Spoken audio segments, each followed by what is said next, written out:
You are listening to The Underground Subway with host David Alston, a podcast dedicated to giving you the strategies to live a free and better life. Here is David Alston.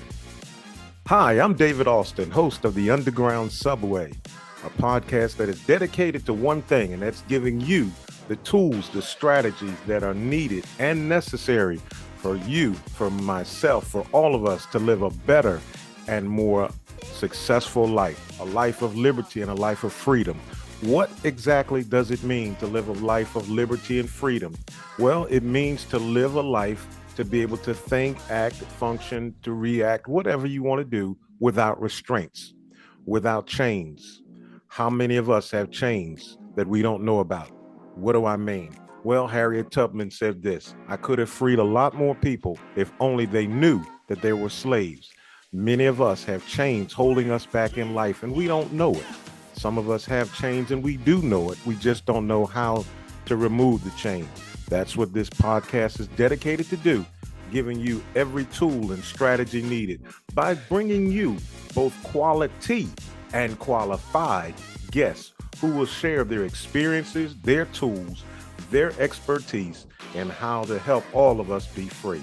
I'm excited about this edition of the Underground Subway, and I'm excited about my guest for this edition of the Underground Subway. His name is Vince Kramer. Let me tell you about Vince Kramer. From airline pilot, military veteran, corporate executive, and entrepreneur to a transformational teacher, guide, and clear conscience channel, Vince Kramer brings a unique experience to the world of self-improvement and purpose-driven growth by combining science and spirituality.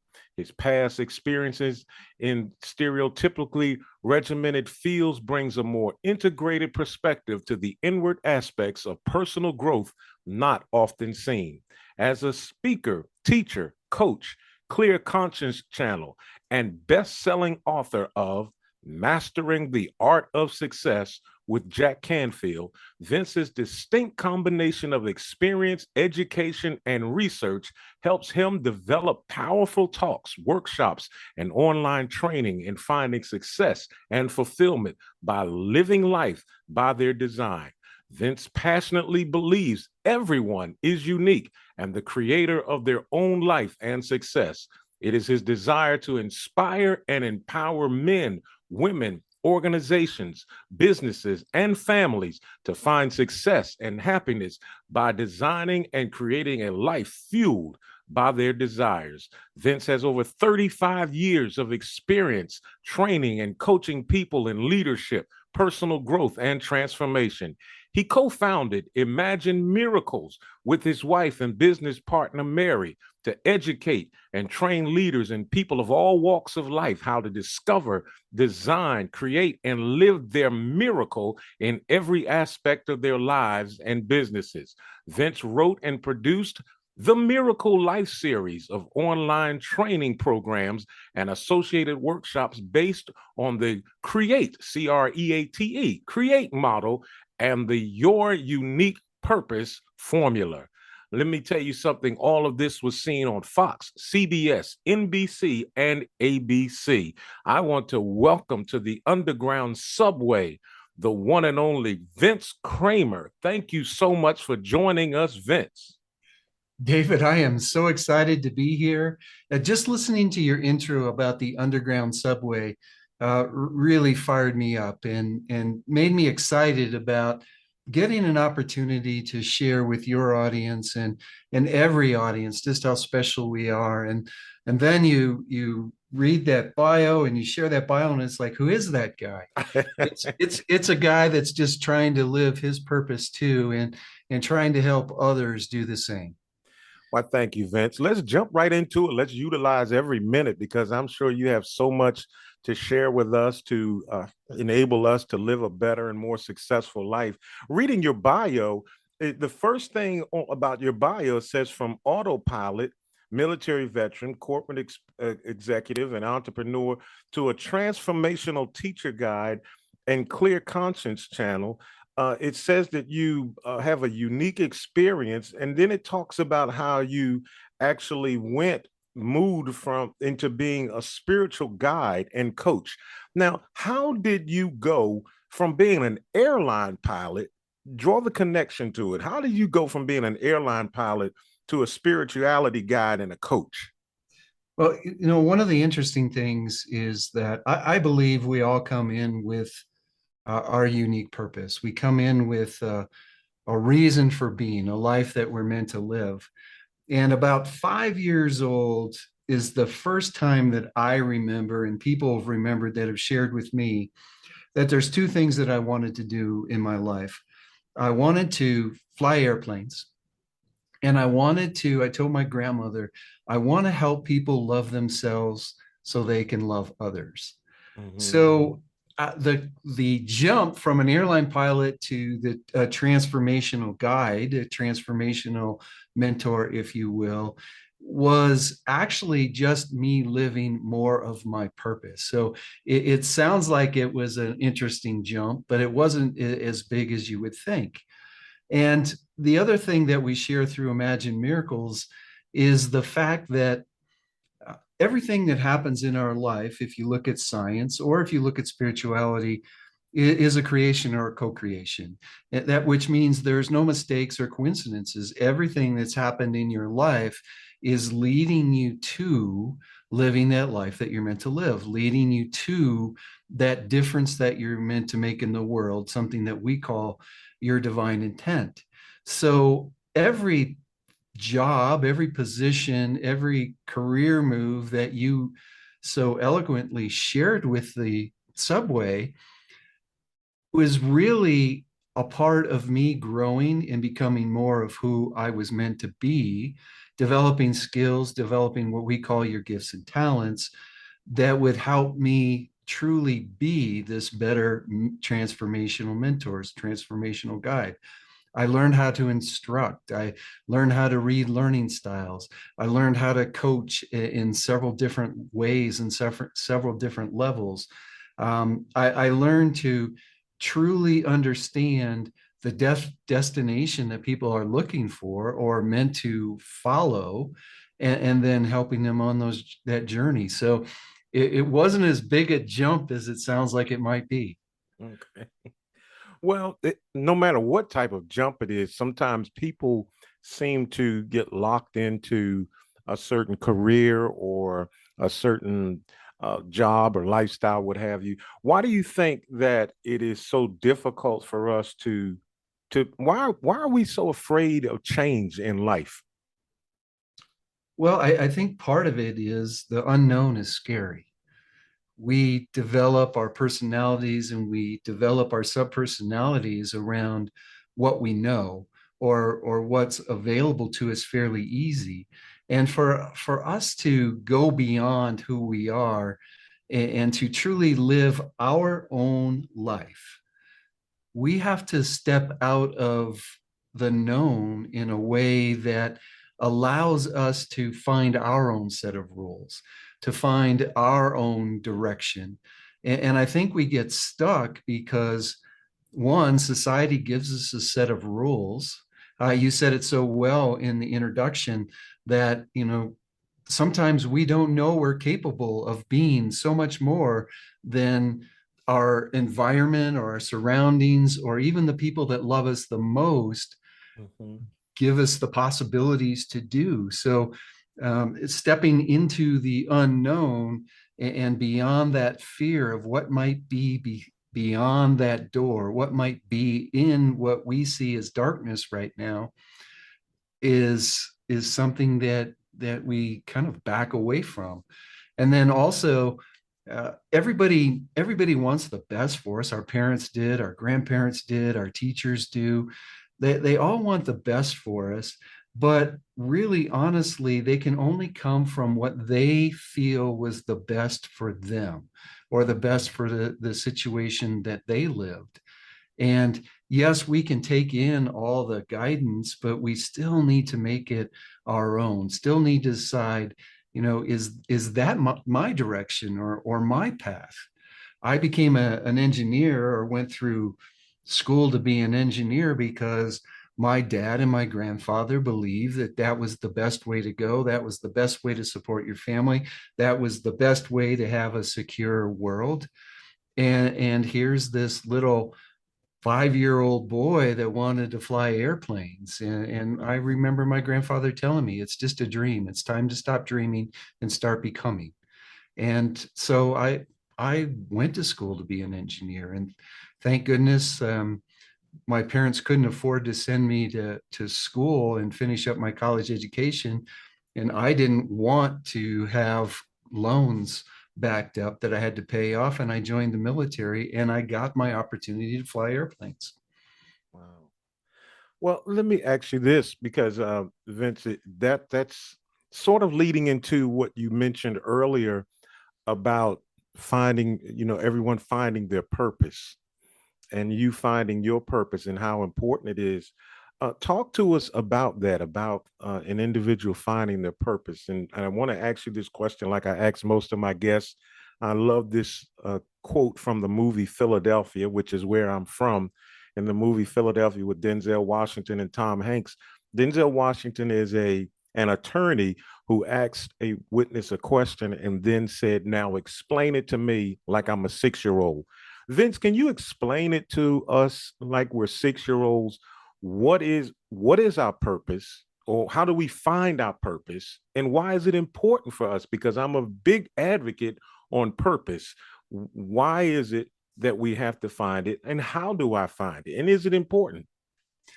Well, it's definitely important because that's the reason that we're here.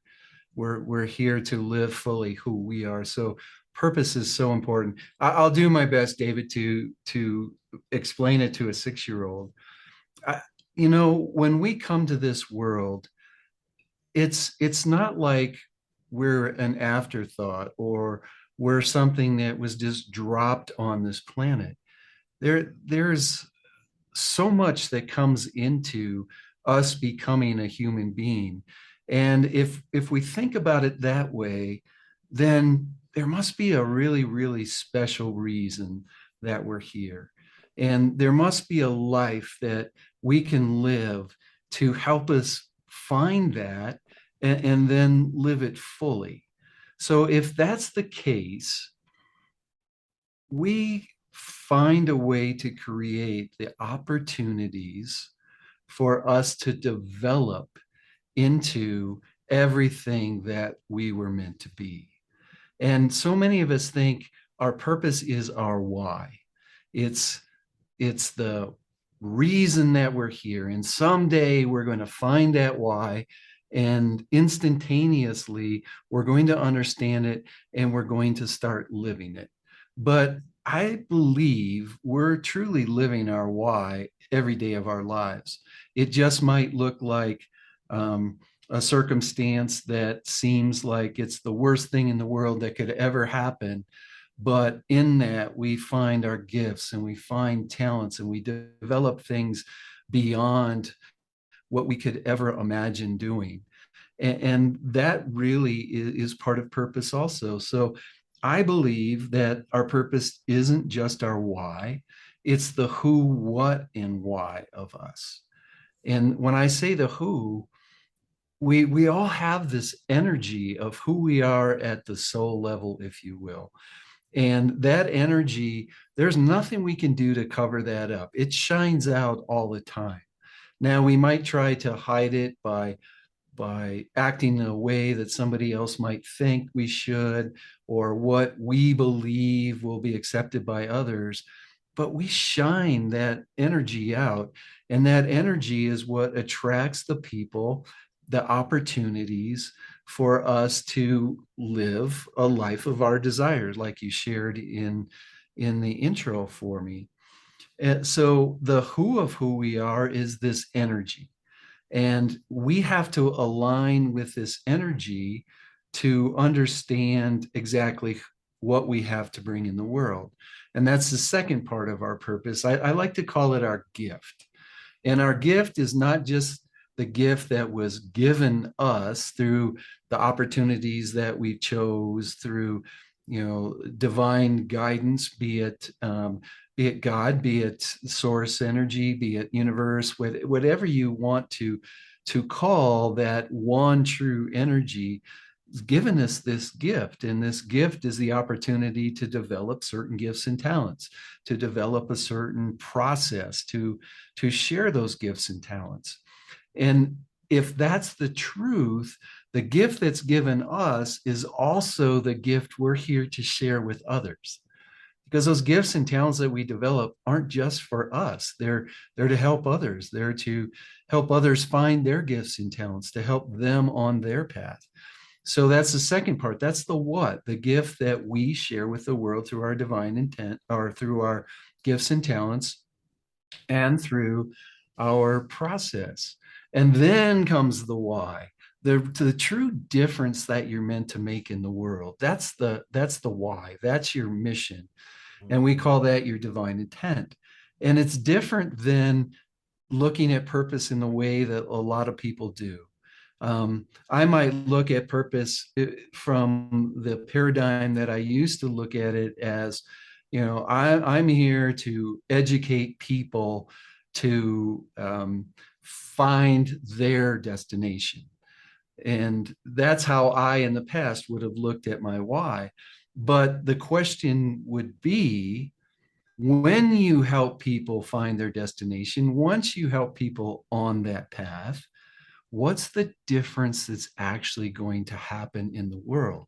For me, my divine intent is to open hearts and raise vibration. If I give my gifts and talents to people and they open their heart, shine their light brighter, and raise their vibration, I've made that difference in the world, not just in the people that I'm working with. So I would say, one, it's to understand that there are three parts to your purpose, and you really need to know the first two to understand the third part. Mm-hmm. And then second, if we're living on purpose, David, we're living in a high vibration. And if we're living in a high vibration, we're going to attract the things into our lives that will bring more joy, will bring bliss, will give us an opportunity to live our purpose even more. So I know that's a little bit beyond a 6-year-old, but no, it's perfect. I hope the subway gets it. Yes, it's perfect. Well, let me piggyback off of that. How important is it, in your view, for our purpose to be aligned with those that are in our inner circle? How important is it for those that are around me to connect with my purpose? Or can I have one purpose in life and everyone around me in my inner circle going in a different direction? What a great question. I love that question. If we look at it from a place of, let's say, quantum physics, of the understanding of energy, if you're living the three parts of your purpose, and you're living it from the heart, the energy that you put out is going to attract people that are in alignment with your purpose, that are in alignment with supporting you on that journey. And I believe that everybody that we attract into our lives has something to give to us, me living my purpose, but I also have something to give to them to live their purpose. And some people, I know you've heard the saying, some people in your life for a minute, some people are in your life for a day, some people for a season, and some a lifetime. I think that has to do with attracting the people that you need in the moment and that need you in the moment to fully develop into living the life that you're meant to live. And some of them will then kind of fall to the wayside, and others will come into your life. And then there's those people that will be in your life forever. Mary's my second wife. And when Mary came into my life, she came in with her purpose and I had mine, but we developed a purpose together. And that purpose together is really what supports each of us living our own individual purpose. So I truly believe that if you align with who you are energetically, if you start sharing your gift fully, learn what your gift is, start sharing it fully, and start making a difference, the people that you attract in your life are going to help you on that journey in one way or the other, and they're going to need you to help them. And then you can find why you came together and work that purpose also. So, Vince, let me ask you this question. I've never asked this question because I never thought about it until you were speaking. All this time I've been interviewing people. This is the first time I've thought about this concept. I've always wondered about this question about the inner circle and people that are attracted to you. That if someone is in your circle or your life or close to you, and they are not aligned with your purpose, like you said, there's some that are there for minutes, seconds, days, and a lifetime. If someone is not aligned with that purpose, they will drift away. Or I always wonder, how do I disconnect you from me because you're not aligned with my purpose? But I've never asked anyone the reverse of that question. What happens when you observe someone in your circle and you realize that you don't align with their purpose? Mhm. Mm. Excellent. Well, the first thing that I would say, David, because I truly believe everything is an inside job, and I believe that the attractions that we bring into our lives, be it someone who might not be aligned with our purpose or whatever, there is a reason that we attracted that person into our lives. So the first thing that I would say is I would ask myself in that situation, why did I attract this person into my life? Why did I bring them this close? And what do I have to learn from them? What are they showing me about me? Because a lot of times when we feel someone doesn't line up with us, or we don't like how they act, a lot of it is just the energy between us and them showing us parts of us that we need to learn to love yet. And if we learn to love that part of us, uh, and that person has served their agreement with us, they will probably move by the wayside. But there are people in our lives that we just can't do that with, right? Family.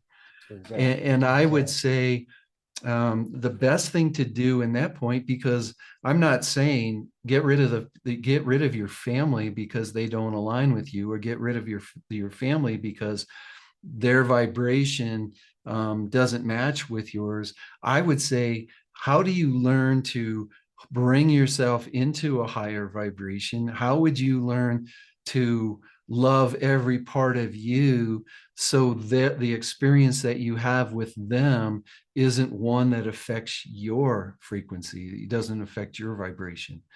So I don't know if I answered your Yes. question, but what I have truly found is, David, if I do my work around what I see in other people, because I wouldn't have attracted them if it wasn't me.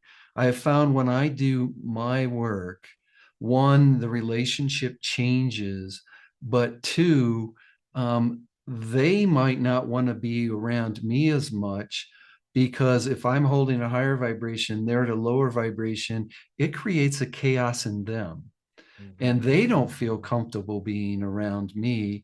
And although, it might be my brother, it might be my mother, it might be my aunt, no matter who it is, we're still in each other's lives, but we separate in a way that the vibrations don't affect each other anymore. You mentioned a key word in what you were just saying, relationships. Talk to us for a moment about relationships. What is the reason, in your opinion, the number one reason people are successful in their relationships, whether it's relationships because you mentioned you and Mary, or whether it's business or in life, period. Why do you think people are successful, or why do you think relationships are not successful? Talk to us about that. Wow, you have you have amazing questions. I would think most of the time when relationships aren't successful, we're expecting someone else to make us feel a certain way. Wow. And Wow. when we don't feel the way we expect to feel, then we believe it's because of the relationship, or we believe it's because of the person. Mm-hmm. What if I'm working, because Mary and I do have a program, it's called Bridge to Possibility, where we help um, couples or business partners, two people that are working in close proximity or living in close proximity, find the reason that they came together. And the first thing that I tell someone that says, this relationship's really not working for me anymore, um, I just don't feel it. The first thing that I ask people to do is, could you first of all find where you might be seeing yourself in the relationship, and work to make that change inside of you? But then also, when we're looking for the good in people, we find it. When we're looking for the bad in people, we find it.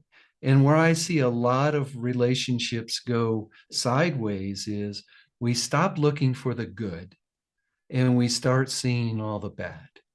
And that's when relationships fall apart. So if you can believe, I attracted this person in my life to help me see something that I'm not loving about myself in this moment, and then do what it takes to start loving you, and then look for the good in those people. And if you can find the good in them and you still don't want to be in the relationship, that's a great time to separate from a relationship. But if you're doing it from a place of, the relationship's not making me happy, I don't like the way this person's acting, you're in an energy that the next person you probably attract into your life is the exact same kind of person that you left behind.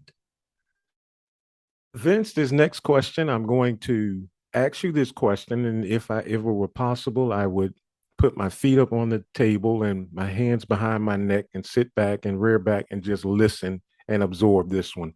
Because as you were talking, I'm getting all of these questions and ideas that I never thought about before.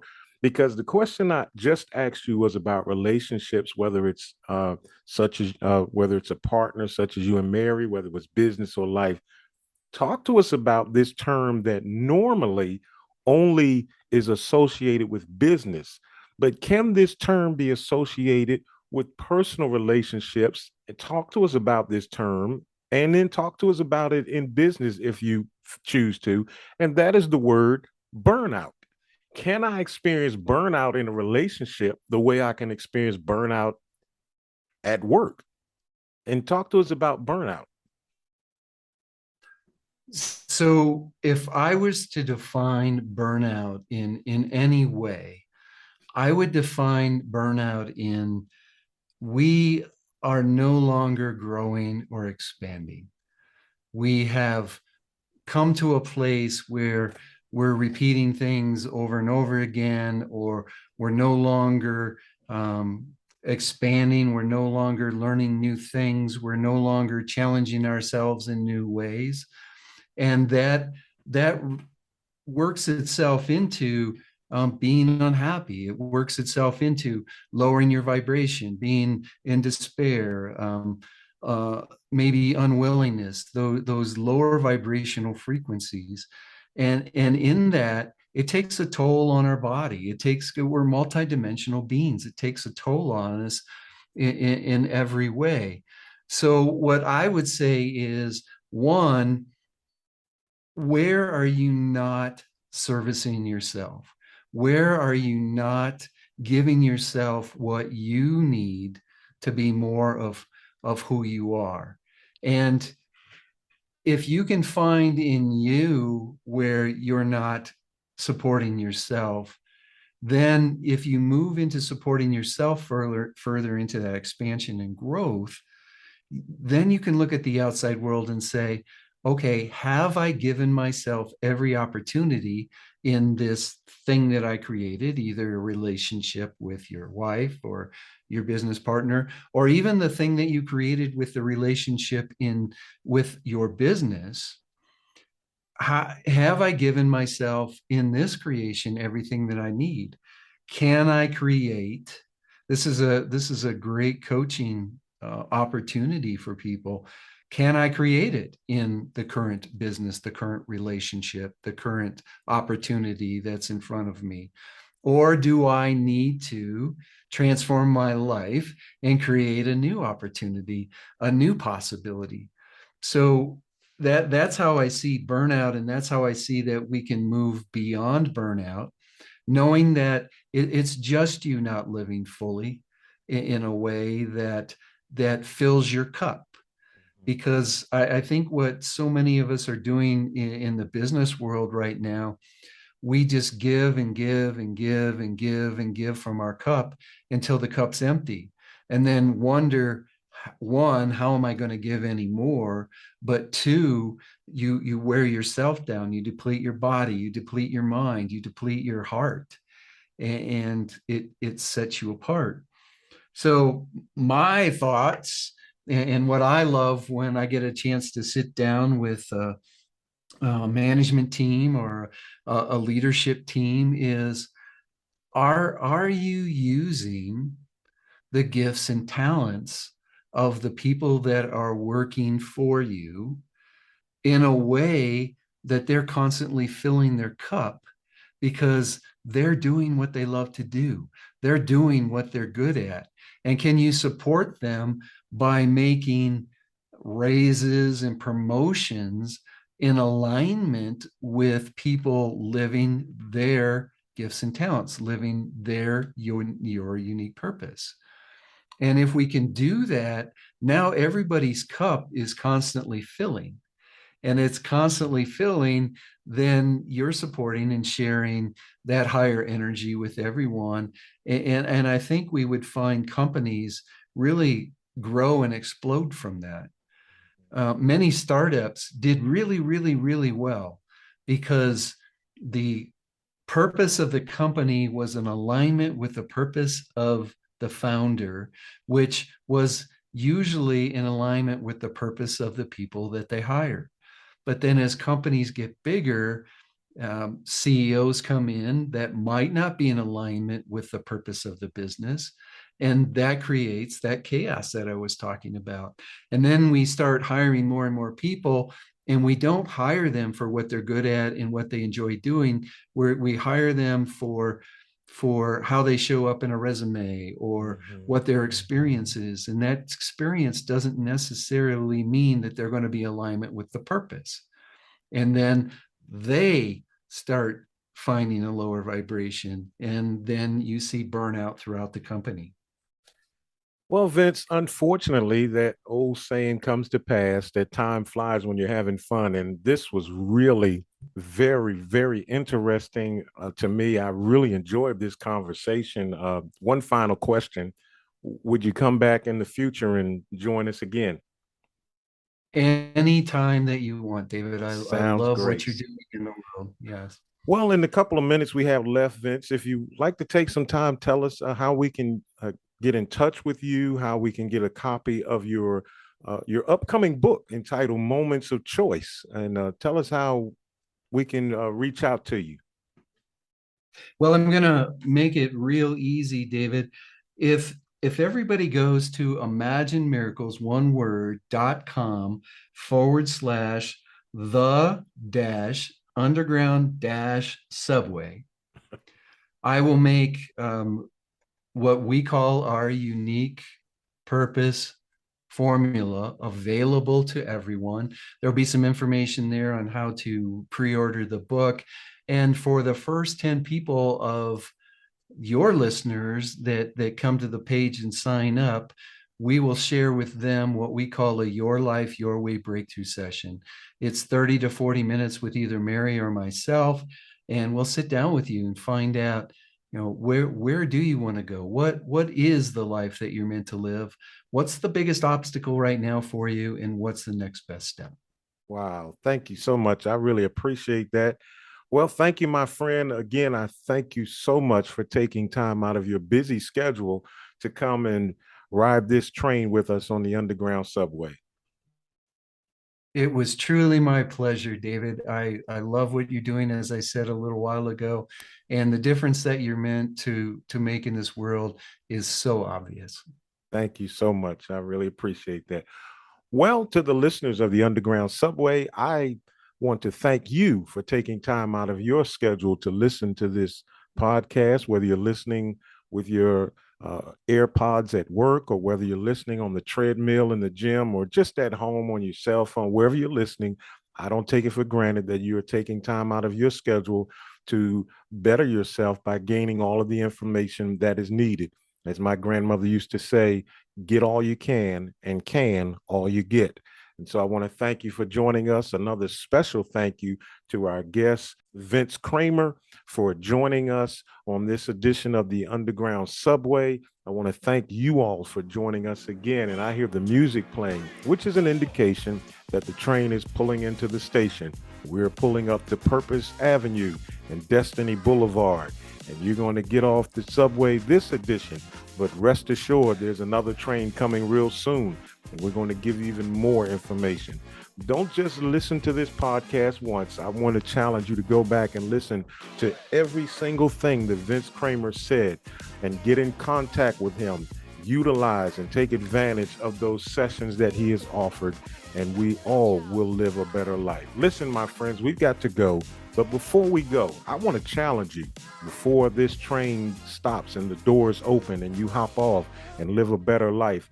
I want to challenge you before you go to bed tonight to find a mirror and look yourself in the face, eyeball to eyeball. Just stare at yourself for a second and then ask yourself a question. Ask yourself this: today, did I do something to work toward my purpose? Did I do something to make this world a better place? Or did I simply waste another day? Think about that. You don't have any more time to waste. I'm David Austin, host of the Underground Subway.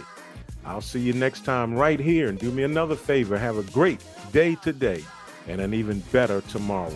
I'll see you next time.